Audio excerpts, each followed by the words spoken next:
તો જેના જન્મ સમયે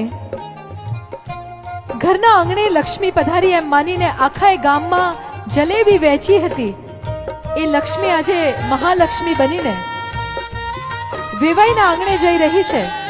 લાડકવાઈ દીકરી ખુશાલીને અઢળક આશીર્વાદ આપી વધાવી લઈએ.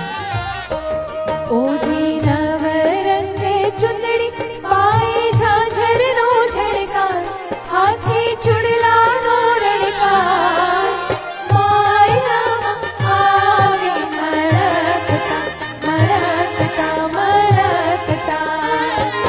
ઓઢી નવરંગે ચુંદડી, પાયે ઝાંઝરનો ઝણકાર, હાથે ચૂડલાનો રણકાર, માયામાં આવે મરકતા મરકતા મરકતા.